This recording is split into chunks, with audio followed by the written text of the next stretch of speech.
હાલો. બોલો ખેડૂત મિત્ર, તમે લખો છો કે મને મદદરૂપ થાવ. જુઓ, મારી વાત પેલા સમજો.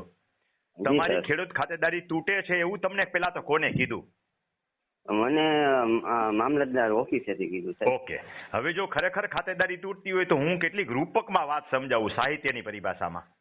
જી એને સર. બરાબર સમજો જી સર. કે આપણા શરીરમાં નખમાય રોગ છે કે નહીં, પેલા આપણને ખબર પડવી જોઈએ. જી સર. ડાયાબિટીસ હોય અને 450 500 થઈ જાય અને ભફ દઈને પડી જાય તઈ ખબર પડે, એના કરતા હા. વહેલેથી ડાયાબિટીસ ની ખબર હોય ને તો મોજથી જિંદગી જીવી શકાય. જી સર. બીજું ઉદાહરણ આપું, આપણને હા. બીપી છે એ પહેલેથી ખબર હોવી જોઈએ તો ખિસ્સામાં ગોળી રાખીએ ને રેગ્યુલર આપણે પીએ તો મરી ન જવાય, નહીતર કોઈ એટેક આવે ને પેરેલિસિસ થઈ જાય, મરી ન જાય તો, અને આખી જિંદગી બરાબર. અપાહિજ અવસ્થામાં જીવવું પડે. ત્રીજો દાખલો બરાબર. આપું, કેન્સર કેમ નથી? સમયસર કેન્સર જે મટાડી શકાય, ન મટી શકાય એમ તો મોજથી મોત આવવું જોઈએ. કેવી રીતે આવવું જોઈએ? મોજથી મોત આવવું મોજથી જોઈએ. મોત બરોબર આવવું જોઈએ. આવું બધું શીખવું હોય ને તો તાલીમ કેમ્પમાં આવવું પડે. એ બધી વસ્તુ ફોનમાં ન શીખવાડી શકાય. મારી ભાષા ભલે જી તમને સર. આમ ન સમજાય, પણ ગુઢાર્થ વાળી ભાષા છે. એનો અર્થ કાઢશો એટલે સરળતાથી સમજાશે કે કાંઈ પણ તકલીફ હોય ને તો હસતા હસતા એનું હા. સોલ્યુશન કાઢતા શીખવાડું છું. અને એ બધી વસ્તુ જી એક સર. એક ને હું ફોન થી આપું ને તો એ માર્ગદર્શન આપી તો શકાય નહીં. તમારું બરોબર સર. તમારી સાથે જી સર. મારો કોન્ટેક્ટ લગભગ દોઢ વર્ષ પહેલાનો થયેલો છે. મેં તમને કીધું હતું કે તમારા પ્રોબ્લેમ માટે રૂબરૂ મળી જાજો. હવે તમે કેટલા કિલોમીટર અહીંથી દૂર રહ્યો છો? સર હું રાજકોટ થી તો 45 કિલોમીટર હવે દૂર રહું છું. 45 કિલોમીટર માણસ છે ને પાન ખાઈને થૂકવા 45 કિલોમીટર જાય છે. તો સર અને મને આઈસ્ક્રીમ ખાવા વાળા તમે 45 કિલોમીટર રાજકોટમાં ઉનાળામાં આઈસ્ક્રીમ ખાવા આવે ને પાણીપુરી ખાવા ઘરવાળી પાણીપુરી વેન કરે ને એટલે બાઇક વાળી રાજકોટમાં પાણીપુરી ખાવા લઈ આવે. અમે રાજકોટમાં આમ ચક્કર મારીએ ને તો 45 કિલોમીટર થાય છે. હકીકતની વાત કરું, ખોટી વાત નથી કરતો. રાજકોટના ના, સાચી વાત છે. આટો મારો ને 45 કિલોમીટર થાય છે. પણ સર એમાં એવું તમારું ઓફિસ નું એડ્રેસ નહીં મને નથી ખબર એટલા ઓફિસના માટે. એડ્રેસ હવે કોઈને આપતો જ નથી. એવા આપું ને હા. ભાઈ તો અત્યારે હવાના 4 વાગે ઉઠી જાઉં છું, રાત્રે 7 વાગે 11 વાગે માંડ હુવા ભેગો થાઉં છું. હવે તો બાયડી છોકરા તો ઘરમાંથી કાઢી મૂકે, પણ વહુય કાઢી મૂકે ઘરમાંથી. એટલે તો વાડીએ જઈને બેહું છું હવે. હાચે જ કહું છું. ખ્યાલ છે સર, ખ્યાલ છે. તો પણ તમારા તાલીમ કેમ્પમાં આવો એ સિવાય માર્ગદર્શનથી કાંઈ ઈલાજ નહીં.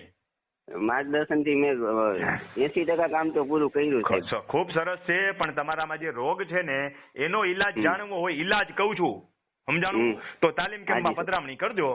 મેં તમારી ઓકે જ્ઞાતિએ સર. નથી પૂછી, ધર્મે નથી પૂછ્યો. તમે હાજી સામેથી સર. ઈચ્છો તો કહી શકો, એટલે કોઈને ખબર પડે કે રમણીભાઈ ના, ખાલી પટેલની સેવા નથી કરતા.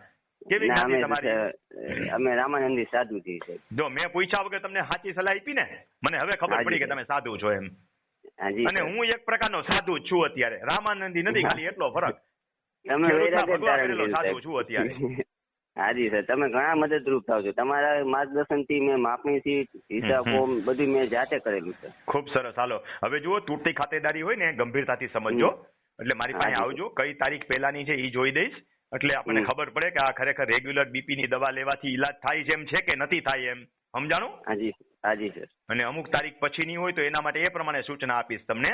એટલે જોયા વગર હાજી. કાંઈ ખબર ન પડે ને. એક એક વ્યક્તિના કાગળિયા માણસો ફોનમાં મોકલી દે ને, પેલા હું જોતો તો, હવે જોવા જેટલો હાજી. ટાઈમ નથી. હા, સમજાણું? એ ખ્યાલ છે સર, ખ્યાલ છે કારણ કે સર. વર્કલોડ જેમ વધતો જાય મારે બધાને ન્યાય આપવાનો હોય ને, સિસ્ટમ ફેરવતી જવી પડે.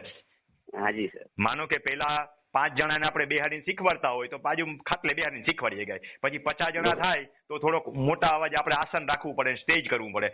500 જણા થાય તો થોડીક એમ્પ્લીફાયર સિસ્ટમ વસાવવી પડે. અને 5000 કે 50,000 કે લાખ માણસો થાય તો એલઈડી સ્ક્રીન ગોઠવવા પડે ને. હા, બરોબર સર. એમ મારે હવે તાલીમ આપવા માટે થઈ અને માર્ગદર્શન આપવાની સિસ્ટમો ફેરવવી પડે. પેલા મારા તાલીમ કેમ્પો ફૂલ નહોતા થતા, મેં મર્યાદા બાંધી થઈ જતા. હવે એડવાન્સમાં તાલીમ કેમ્પ ફૂલ થઈ જાય છે.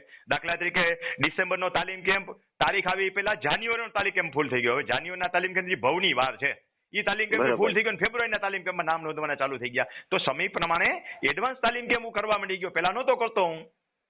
સમય પ્રમાણે પરિવર્તન લાવવા પડે. પરિવર્તન લાવવું પડે સર. અને તાલીમ કેમ્પોની અંદર જ આગલા દિવસે જેને તકલીફ હોય એના સોલ્યુશન લાવું છું. એટલું જ નહીં, કોઈને એમ લાગે ને કે બેઠા બેઠા તાલીમ કેમ્પના હિસાબ કાઢે. સમજ્યા? અમુક માણસોને આદત હોય બીજાના ગણિત ગણવાનો.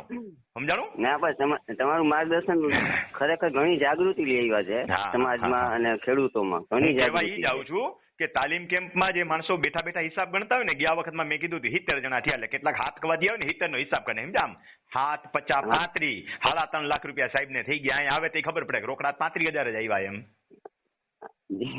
સમજાણું? એમાં કેટલાયને ડિસ્કાઉન્ટ આપ્યા હોય, કેટલાય મને સહાયકો મદદરૂપ થતા હોય, કેટલાય ગરીબ માણસો હોય, કેટલાક રિપીટ આવતા હોય. ભલે ગરીબ નથી, બીજી વખત રિપીટ આવે, ત્રીજી વખત રિપીટ આવે, કહી દો ખાલી 551 જ દે. ખર્ચો એનાથી 4 ગણો હોય. જી એટલે સર. આ બધું સેવાના હેતુથી જ કરું છું. પણ હાવ ધર્માદા સંસ્થાની જેમ હલાવું તો મને કાંઈ ઓલા ઢોલ પીટતા હોય, ઢોલ વાગે ને મૂંગીઓ એટલે માણસો નોટું ઉડાડે, સમજ્યા? સાહિત્યકાર ઉપર નોટું ઉડાડે. મારી ઉપર તો કોઈ આવી આવકનો સાધન તો છે નહીં. ના, મારે ના. આમાંથી હરભર કરવું પડે ને. બરોબર. અને ઈ આપણું થઈ જાય છે ભગવાનની દયાથી, સમજ્યા? ના, એ તમારા ખૂબ ખૂબ તમને ધન્યવાદ સાહેબ ખેડૂતો તરફથી. અને તમારા વિડીયો અમે રેગ્યુલર જોઈએ છીએ. હા હા તમારા નંબર એ વિડીયો માંથી જ મળ્યા છે. કાંઈ વાંધો નહીં. તમારી જ્યારે free હોય, માહિતી અનુકૂળતા સચોટ ક્યારેક અને આવજો. ઘણું બધું હા. શીખવાનું જાણવા મળશે. હા, પાકું છે. ભલે, તો ભલે. મને એ મેસેજ તો મળી જશે એટલે હું મેસેજ તો રજીસ્ટ્રેશન મળે જ કરાવી છે દઈશ. તમને રેગ્યુલરી ગ્રુપમાં છો. હા, હા? હા, રજીસ્ટ્રેશન કરાવી દઈશ સાહેબ. હા હા હા. અને જો રજીસ્ટ્રેશન કરાવ્યા પછી પણ મારી સિસ્ટમ હોય છે કે કોઈના પૈસા જેમ સરકારમાં આપણે ઓનલાઈન કોઈ પણ પ્રકારની અરજી કરીએ, 2000 હોય તો ભલે ને 5000 હોય તો ભલે, RTLOC ના 35,000 હોય તો ભલે, એ પૈસા સરકારના પાછા મળતા નથી આપણને. મારામાં એવું નથી. 1000 રૂપિયા રજીસ્ટ્રેશન કરાવ્યું, આ વખતે નથી આવ્યું, આવતા તાલીમ કેમ્પમાં પાછો 1000 રજીસ્ટ્રેશન કરાવે એટલે આગલી ફી એને બાદ મળી જાય. એવી રીતે બીજી ના, ના, વખત સર. ત્રીજી વખતે ચાન્સ આપું, આવવાનું રીએ એને, એની પૈસા જાય નહીં, એ બાદ મળી જાય એને, સમજાણું? પાકું સર, હું આ વખતે આવીશ તમારે રાજકોટની આજુબાજુ તાલીમ કેમ્પ હશે ને તો હું ચોક્કસ રાજકોટમાં જ હોય તાલીમ કેમ્પ, બધા રાજકોટમાં ને તમારી સાઈડથી એન્ટ્રી થવામાં જ હોય છે. ઓકે ઓકે સમજાણું? આ કાળીપાટ બાજુથી એન્ટ્રી કરો ને, રાજકોટમાં દાખલ ન થવું પડે. રાજકોટ 22 કિલોમીટર કાલાવડ રોડ આગળ રહી જાય, એ પહેલા તમારે નજીક આવી જાય. ત્યાં જ તાલીમ કેમ્પ બધા હાજી ચોકડી પહેલા ગોઠવું છું. હા, ઓકે ઓકે સર. હા, ભલે ભાઈ. Thank you sir.